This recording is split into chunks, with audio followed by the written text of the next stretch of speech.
Hello everyone, this is Donna Lawson and we're going to do another hands-on learning series today on combining AWS services to analyze data in near real time.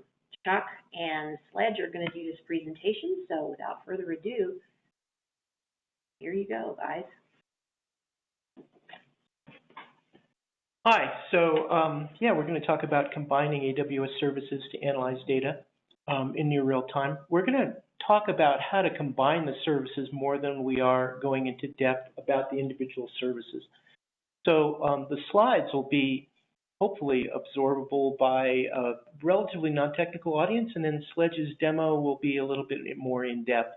But again, this is going to be how to combine these services, not necessarily that deep about each individual service.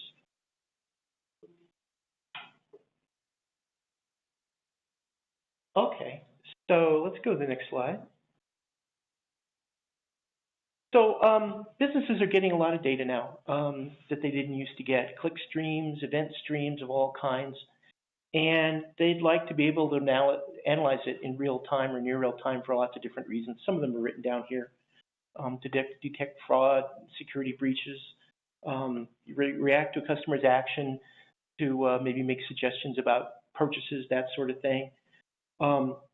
And then now we're getting to Internet of Things type applications where just devices are sending streams of data to be analyzed. Some of the uses of analyzing that data in near real time are things like detecting whether a failure is likely to occur in the near future because some part is wearing out, that sort of thing.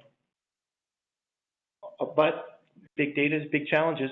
Keeping up with the data and doing some sort of meaningful analysis in near real time is hard. So AWS has been putting a fair amount of effort into not necessarily in adding new services at the rate they were a few years ago, but integrating the services they got together better. And so that's what this demo is going to talk about.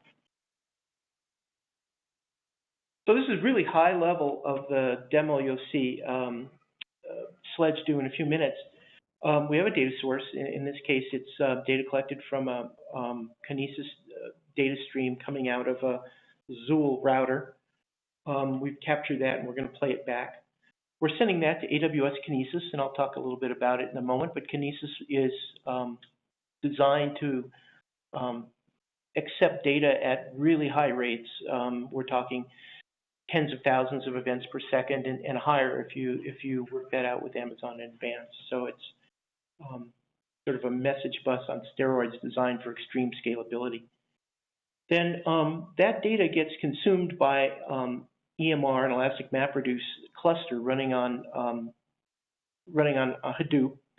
We have Apache Spark running on Hadoop that is going to analyze that data in near real time with what it calls micro batches. More on that in a moment. And then that data will be analyzed with Apache Zeppelin Dashboard, which provides a sort of an ad hoc GUI for looking at the data that's coming out of Spark. So here's sort of a big picture, a little bit of how Kinesis streams work. On the left, there are various data sources that are pushing data into these streams. And the stream, the data can be, I think, up to about 1 megabyte per message. And these are just discrete messages that are being pushed in at a very high rate. And then on the right are applications that are pulling the data out of the stream. So the Kinesis is buffering the producers and the consumers of the data to allow a certain measure of elasticity. And in order to scale up and down, the streams in the middle for Kinesis are organized into shards, and those are can be added or removed depending on the throughput needs. Let's go to the next slide. Thanks. So here's a little more of the shards. By default, the maximum amount of throughput or data volume of the shard is shown. It's 1 megabyte per second and or 1,000 records per second, whichever comes first. So if you want 50,000 events per second, you have 50 shards. The data is stored for 24 hours by default. If you pay money, you can extend that to 7 days like it says. You can scale it up and down. Typically, it's not done with really auto scaling as much as it is some sort of human intervention to look at the volume of the shards and reducing them and increasing them to really reduce costs. That's the primary motivation there. We'll take a look at that in the demo. That's right. Thanks, Sledge. Next slide, please. So downstream from when data gets pushed into Kinesis, what we're going to show in the demo is Apache Spark. Spark is a cluster for doing general purpose data processing, but it's used to be in the same sense as big data usually. You can write applications in these different languages. Java, Scala, Python are the most typical ones.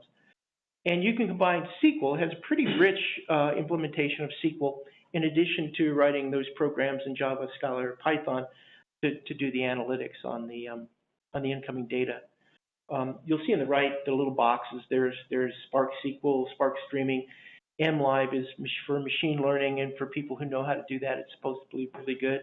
And GraphX can do graph database stuff in memory with Spark, so it's pretty fast. Next slide, please. So again, Spark is fast, and part of the way it achieves its speed is by, as different operations are performed on data, Spark puts the result of those operations into something it calls a data frame. And the data frames are, if possible, kept in memory on all the cluster nodes, so that subsequent operations can operate on those in-memory representations in order to make those operations go faster, as opposed to, say, Hadoop, which might be writing things to disk. Now Spark will still write things to disk if it has to, but it really is optimized to keep things in memory. So on the dotted line box on the right, you'll see operation A, or a bunch of data frames shown by the orange rectangles. That gets transformed into a bunch of black rectangles in sort of at the same time, or maybe slightly thereafter. Operations C, D, and E are producing those in-memory representations of the results of those operations, and then F joins them, again, in memory, and that's how it achieves a lot of its speed. In memory as much as it possibly can. Please. So how does that work on streaming data? And we have two slides on that. What happens with Spark is that the data stream comes in, but Spark sort of has its root in sort of a batch world. So what it does is it turns that incoming stream into what it calls micro batches. And those micro batches can be, say, I think in Sledge's example, I think the micro batches are 60 seconds of data long, but they're in a sliding window that's recomputed every 15 seconds. So once you have that micro batch, then you can perform all the operations that you would perform that Spark could perform as if it was a full batch. You can run SQL queries, you can run programs on it, you can deposit new results in another table or something like that.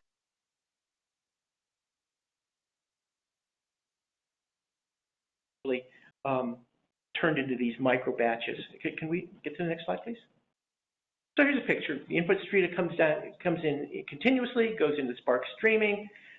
That gets turned into batches of input data. The Spark engine operates on those little batches as if they were a full batch, and then optionally puts that somewhere else.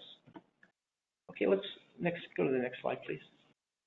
So what we're using to visualize the data is Apache Zeppelin, and that's a dashboard that can run in different environments. Right now, we've got it hooked up to Spark. Sledge has it hooked up to Spark, and it can support all the languages that Spark supports, and that includes SQL. It provides a way to sort of take the data, perform some operation on it, and allow people to visualize it, and then save those visualizations and the operations into a notebook. And you're looking at an example right there. So the data you'll see in the demo, part of the data ingestion process that Sledge is going to enter in, or show how the dashboard is integrating the data with the different streams, and then show you how that analytics is done in terms of performing an operation on those streams, and then how that's hooked up to visualization. Next slide, please. So I'm going to turn this over to Sledge to talk a little bit more about the demo, and then he's going to actually do the demo. So go ahead. All right. So here's a diagram of what we're going to do for the demo. We have basically on the left, we have these different client images which are publishing to the Kinesis stream. They're Hystrix-enabled microservices, essentially. Most of the data we have is actually from Zool, just doing Hystrix data streaming. We're piping that into Kinesis, and then we have an EMR master cluster. We have these two instances. We're going to use some spot instances for that, and then our Zeppelin browser is my machine, and where we'll visualize some of the data. So I'm going to start the demo now. So take me. All right. So here we have the Amazon AWS console, and which is then the page for Kinesis streams. To start up a stream, I'm going to go to the stream section. I already have one stream, but if I wanted to create a stream, to do that, we like Spark. The stream name is Spark Demo. We only really need one shard, so that'll let us write about 1 megabyte a second of data to the stream. If we want more, we can just put 10 shards in. Gets us 10 times as much throughput. I already have a stream set up though, so I'm just going to go and run that. And we have some basically throughput data in the console as well. So that's basically the stream. So to publish to the stream, I've written a closure script essentially. We've got our access credentials here. Got a file locally that I'm going to basically stream into Kinesis. The name of the stream is Spark Demo, and also done some filtering work to filter out less interesting data points because there's a lot of them, just of how Hystrix is in our dev environment. And then I'm just publishing messages about every 500 milliseconds. I'm going to start that. Publish messages.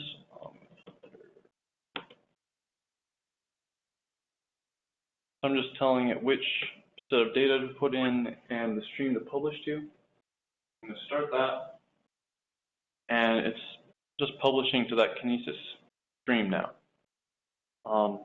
We can't see it quite yet because CloudWatch has a bit of a latency to showing results, but that'll probably come up in a bit. In the interim, we're going to look at the EMR cluster and how we've set that up. So, I'm going to EMR, I'm going to clone this pre-existing cluster, and just go and show you what we've done. So we have, this is a Spark EMR cluster. I've added Hadoop, Hive, the Zeppelin Sandbox, and Spark. And I've also done this little bit of configuration for Zeppelin. Not super easy to see, but I basically configured Spark and Zeppelin to have certain packages and to use an S3 bucket as a storage for notebooks. Then this section here is basically setting the hardware. We're using M3 extra larges, which have 4 virtual CPUs, which in this case, for Spark, we need quite a few CPUs just to run speedily and efficiently. Each stream in Spark requires an entire core to run and to basically pull for data and publish into the rest of the cluster. So I've set that up. This is set up so you can request spots. So you can go and it tells you in the availability zones like what price various things are. Different zones actually have significantly different prices. We can just put in like an estimated price like 0.2 if we want to make sure we get a spot. They can be terminated though. I've had one job running where my spots were just terminated and the whole cluster went down because there weren't any workers and it was in the middle of a job. So that is something to worry about if you're doing spot instances. So we have logging set up and going to this S3 bucket, some debugging stuff, all integrated from AWS. And then for security, I've set up a private key pair called Spark Demo. I have the private key on my personal MacBook, So I can SSH into this Spark cluster that I've set up. And then permissions here, we just have some defaults, which let Spark access EC2 and S3, the basic things, but we can customize those if we choose to. And then I've already actually created this cluster here. So take a quick look at it. This is its IP, or its DNS entry, I guess. I'm going to basically do a bit of port mapping and SSH into it. So I've got this screen. Basically, I'm SSHing, I'm giving it my PM file, and then I'm binding these ports so I can use the Zeppelin UI to access the Spark cluster from my computer. So I'm just going to SSH in. I think is actually already completed.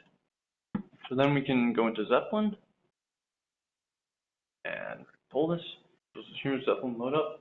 This is backed by our EMR cluster in AWS, and all I have here is the UI. So you can import a notebook if you want. I've got one loaded up already. And then this is their tutorial, some diagrams and stuff. Zeppelin is configured to run with a whole bunch of interpreters. I only have Spark set up, but it also supports Hive, Bash, Ignite, and there's several more available on, if you look at the actual Zeppelin website. So the stream I prepared, the notebook I prepared for today, this first bit is just loading up some external jars into our cluster. The Spark distribution only includes several central Spark libs. So I'm including the Kinesis jar and Amazon AWS SDK. And this next bit, this is Spark. This modulo Spark here just tells Zeppelin that it's Scala Spark that's running. I'm going to run this, but what we've got here is basically I've got my access keys for the Kinesis stream. I'm setting up credentials. The endpoint for Kinesis is Kinesis-US West 2, on AmazonAWS.com, and then stream name. I basically set up this endpoint so I can figure out how many shards there are in the stream and the different pieces of them. Then my batch interval, as Chuck mentioned already, is going to be 15 seconds. And just to set up the streams, I basically loop through the streams that we've described and basically create a connect to each one. Smoke demo Kinesis EMR-5 is basically my app name, and it keeps track of where I am in the stream. And then we're just going to look at the latest entry. After that's done, we union the streams together, so we treat it as just one, and then I'm going to window by 60 seconds. So every 15 seconds, we're going to look at a 60-second period of the data that's coming in. Then I have it basically parse the data that we get into strings, read the JSON into SQL, and register a temporary table. I've also had it print the schema, which has not appeared. So just to check to see if our stream is running, it has data in it yet. I'm going to run this query, which is going to check how many entries we have. Looks like we have 0. Quick check, that's running. Can take a little bit for the stream to start up. So I was expecting messages already at this point. That run, we still have none. Check this again. I'm going to take a quick check in Kinesis. See if we have anything in here. All right, so this is actually registering some messages now. So we may just have to wait for Spark to catch up. I'm just going to run this another time. All right, it looks like it's actually processing something this time. All right, so here is basically the schema that Spark SQL has parsed out of our JSON. We have some structs with latency in them. We have error percentage, group name, request count. Looks like we have 1,724. messages, so that's good. So then let's just start looking at the SQL. So this is doing module SQL. This is backed by Spark SQL for our cluster. Basically, I'm looking at the name and the number of requests in our window. So it's how many requests Zuul has registered for each sort of microservice, essentially. So we've got number going to Kin.net, 3,000, got account queries, encryption queries, and this will re-roll every few seconds. This next one I've got is request counts over time. Just have this run, and I'll show you some of the graphing functionalities of Zeppelin.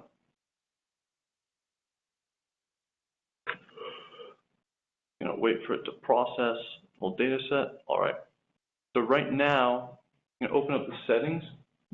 We're looking at the current time and group name. So each line is a group of a named command. And then the y-axis is just the sum of requests over time. But we can also, we don't want to look at requests. We actually want to look at latency. So this is the sum of the latencies over time. Let's look at average latency. You can also look at maximum latency over time. And we can actually pretty easily change our chart type.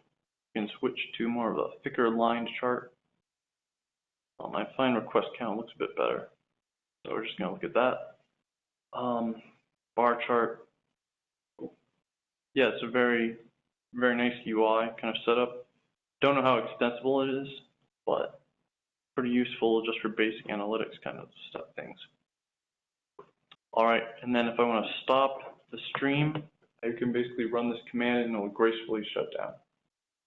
So that's the conclusion of our demo. I'll return to Tuck.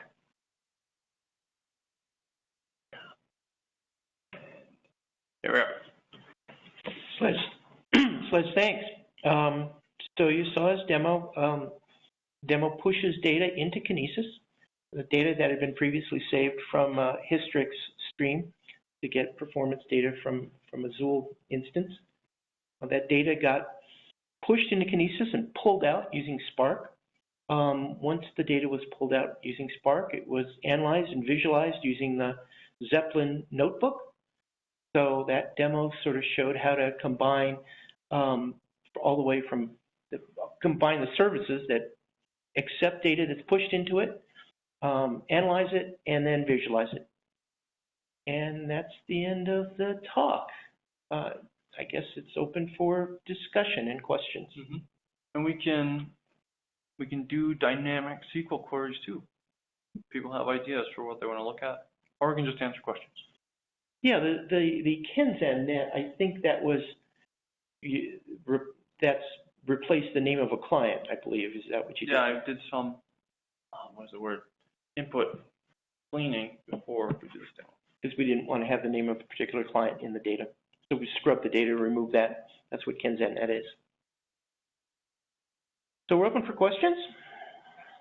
All right, I've got one. So Spark in this case is processing the data coming in through Kinesis and reformatting it into inserts into SQL. Is that right? So we're publishing JSON to the Kinesis stream. And then what Spark is doing is it's subscribing to that stream and basically reading RDDs of arrays of bytes, which is basically, RDD is Spark's basic ground level of a distributed data set. And then what I'm doing is I'm taking each of these string arrays and taking each array of bytes and converting into a string, which is a JSON string. And then I have a JSON parsing, which is built into Spark SQL. Spark SQL parses the JSON, constructs it into a SQL table for us. Can you show the print? There it is, right there. Yeah. So this is actually the table schema that's being dynamically generated for each batch. I believe that this is actually really magical. I mean, Spark is made to just take any kind of JSON, accept it, and then every time it sees a key and a key value pair, it says, oh, that's a column. And so it constructs essentially a SQL schema from every time it sees a key. And that populates a table, and then you can run SQL queries on that table. So there's this sort of seamless transfer from JSON to relational tables. How do you avoid like having duplicates in the schemas? Like if you have a typo on a key and then you create like a new field, how do you avoid that? Is there any way? They're separate columns. If I understand what you're saying, yeah. I mean, Because it's auto-generated, right? It's auto-generated. That's right. So every time it sees a key that's different, it'll make a new column. So if there's a typo, you'll have a new column for that. Yeah. So if you have those in the same batch, you'll have a duplicate that's basically a typo. Mm-hmm. They're in separate batches, like you migrate your stream schema over time. Spark will just it'll infer the first schema, and then when you switch over all your messages to the new schema, it'll infer the new schema. So as long as your job isn't relying on the schema too heavily, it should just work. Yeah, and as long as modifications to the schema are made sort of additive, it doesn't, no code needs to be touched. Just some piece upstream adds a new key to a JSON object, and it magically appears as a column. So obviously removing keys would affect anything downstream that depended on it, but adding keys doesn't require any code change at all. All right. Thank you. One thing to worry about, though, actually. Do we have a question? Hey guys, this is Scott. I just had a question. Apache Zeppelin, you said this is just the UI. You're connecting to what, EMR to get the data? Yes. To populate. How is that connection made? Yeah, so it's actually just via SSH port mapping. So I enabled this in the AWS console. I opened up port 22, but it's just this SSH port mapping that I'm running with this secret key. I'm just mapping 8157 to localhost 8090 in this Hadoop EC2 box. Okay. And then that is mapped to my local host on my What type of personal protocol? machine. What type of protocols used to access the data? I'm pretty sure it's just SSH. Okay. HTTP tunnel. Yeah, it's an HTTP tunnel, essentially. Zeppelin is running on the Spark cluster. So what I'm seeing here is just a web UI. Yep. Okay, thanks.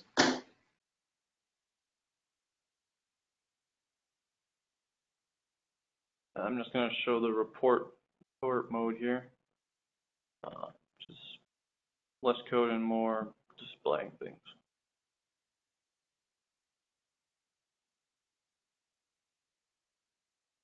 And this is a version without the debug.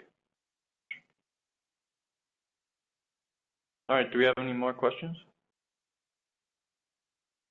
Hey guys, this is Owen. I just had, I had one question. So where does this fit in or sit in with other, and again, maybe it's just my unfamiliarity with the ecosystem in general, but tools like Storm and Kafka, is this just, are they just very specific to certain types of, I guess, the data you'd want to process or how you'd want to visualize it, or, are the specific use cases? I guess just how does it fit in with all of that stuff?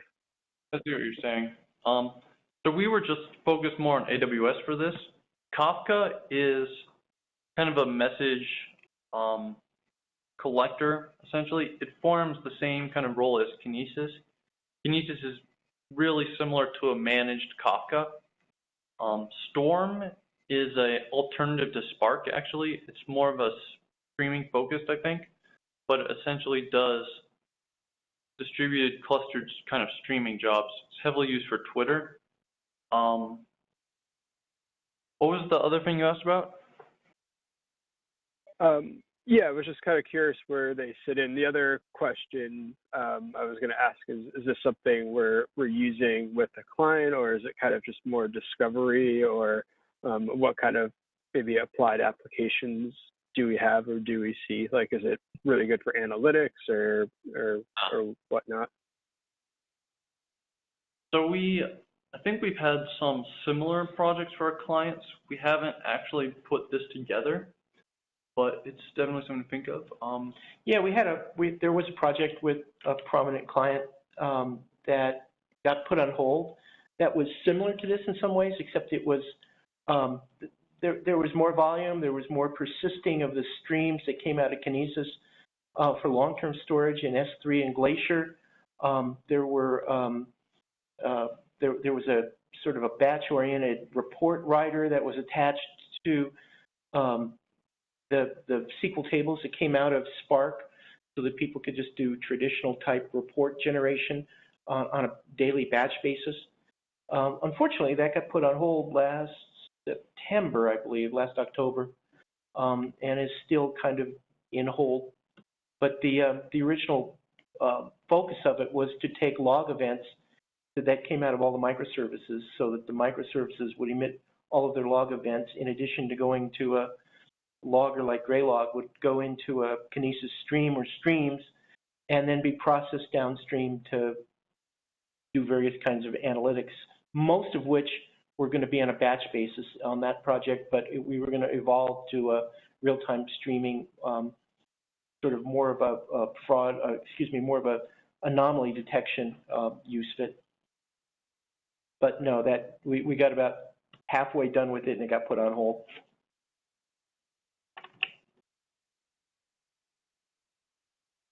I have another question, but I'll defer for a second for others.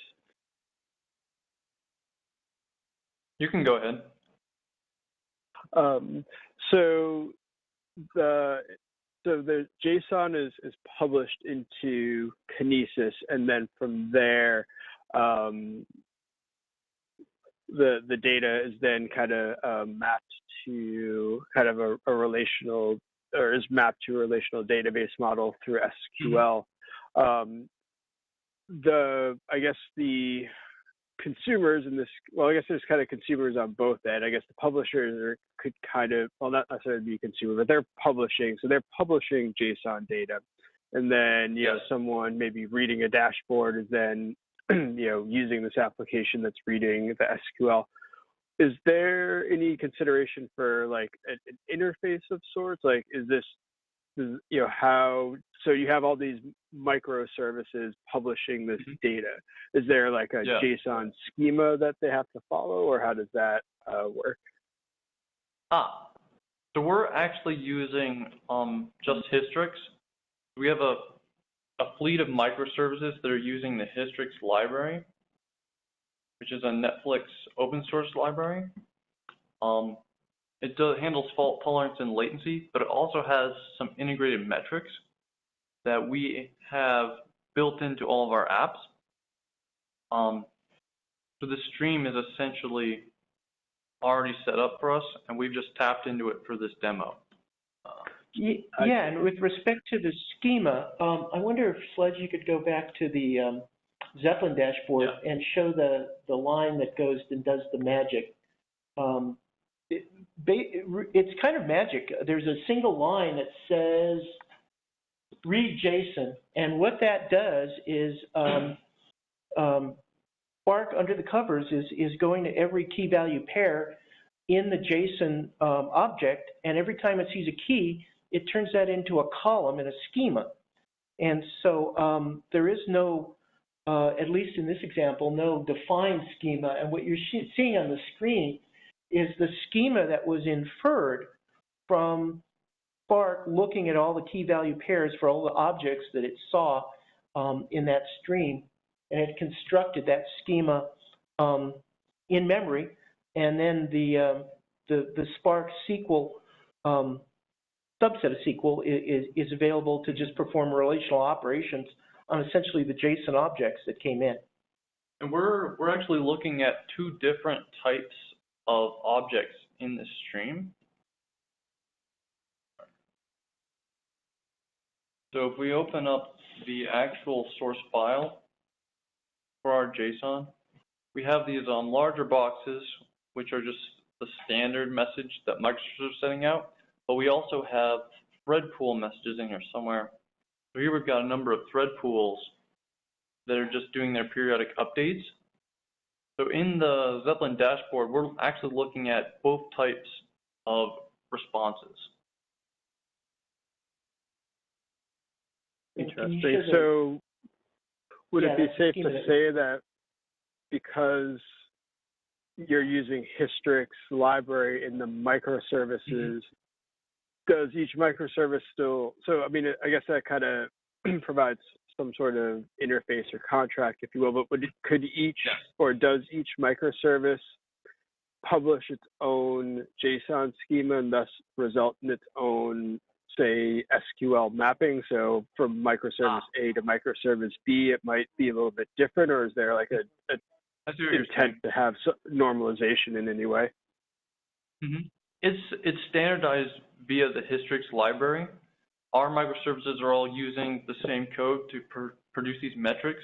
The only real difference is which commands they have set up. So if I actually come in here and do another SQL query, there you go. I think I can grab the name and the group.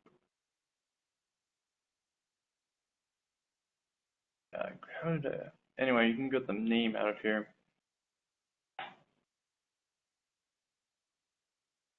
And it should let us look at all the different names. So these are all different Hystrix commands that have been configured. That have gone through Zool.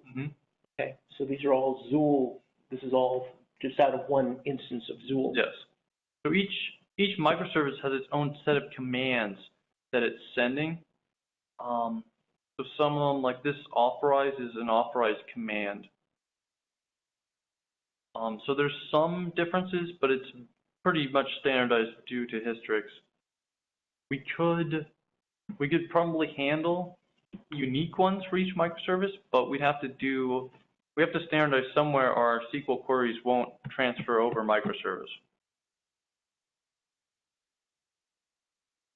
Interesting.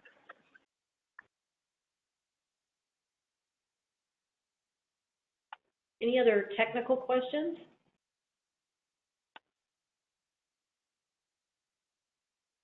Yeah, one question, Scott again. The use case it's not necessarily time series data, correct? We're using it for more than just that. Hystrix is basically creating time series data, and then I just wrote a script that republishes that data. But we could process other kinds of data. Right. So I was just curious, like, I was looking at separately, like a Grafana and InfluxDB stack, specifically related to time series data. And it was just, I didn't really work with Zeppelin. I was just taking a look at Zeppelin and just comparing it, which is not really the same thing as Grafana, and then EMR. And so I was just trying to see the relation and if there was any, it seems like we're doing more than time series here. So, you want the robustness of a Hadoop-based system versus like an InfluxDB, but just wanted to get your thoughts on it. Yeah, this is basically similar to the Spark shell, with a little bit more structure and files and things. So there's a lot of like these kind of time series logging databases focus more on just logging and handling those kind of metrics. Whereas this, we can do streaming, we can do batch jobs. It's a lot more flexible, less targeted, I guess.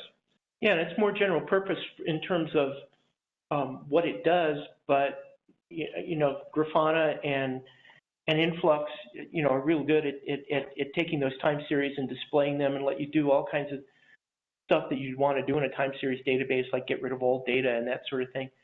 But what you can do with this is essentially write programs that operate on the data, which you really can't do with, Grafana or Influx or anything like that. So you can transform the data and do all kinds of different kinds of analyses. So they're used for different purposes. I don't necessarily see this as being a replacement for Grafana and Influx. Right. But if you want to actually do stuff with the data, this is probably a good way to go. Right, yeah, that's what I was saying. Thanks.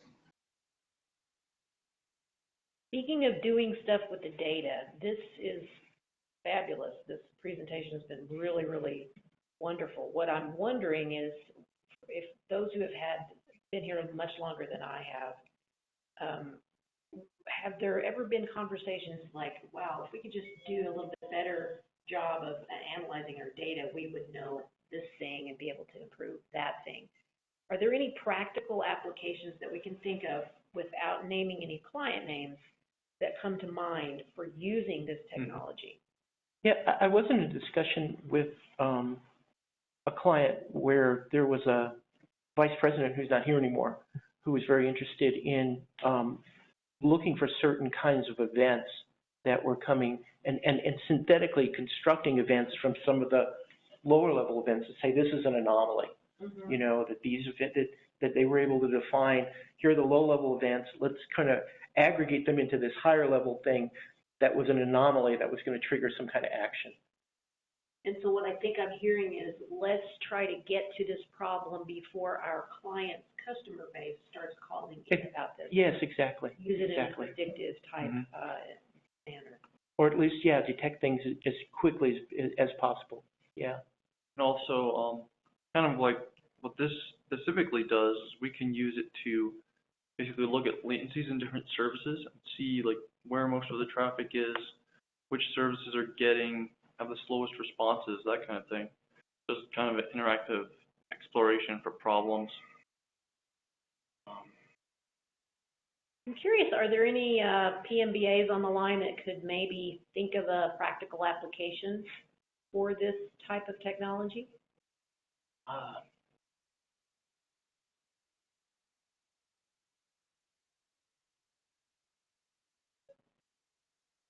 Hey, Donna, I was actually curious. So Sledge mentioned that Twitter's using this.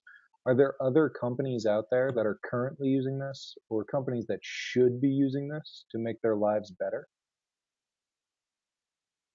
Without naming names, of course. Name all the names. Yeah, I mean, Spark is getting a huge amount of traction. They're coming out with new releases about every 3 months. There's a Spark 2.0 that is, I think, just became generally available last week. Available now. I think it's official. Yeah, and so there's a lot of we were at the Spark conference, and there were all these logos that were up on the keynote address page that was displayed during the keynote addresses. And it was like a who's who of just about, everybody that you can think of. On the sort of the enterprise side of things, I mean, a company like Twitter or some of the larger internet companies that have a larger internet presence might have to do custom sort of things to just keep up with the volume. But for enterprises that really might not have this sort of volume that some of these larger companies would have, it seems to be now sort of taking over as the de facto way of processing these streams. And there's a very mature connector to to Kafka. So even if people are not using Spark in an AWS environment, it's still pretty easy to connect to Kafka to do stuff. So I don't know if the answer to your question is pretty vague about specific companies, but at the enterprise level, it seems to be pretty widely adopted or starting to become widely adopted for doing big data.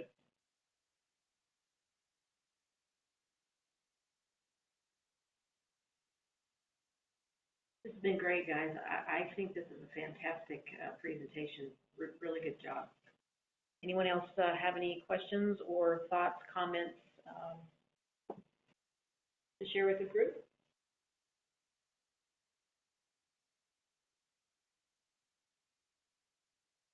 Silence is golden. Well, thanks, everyone.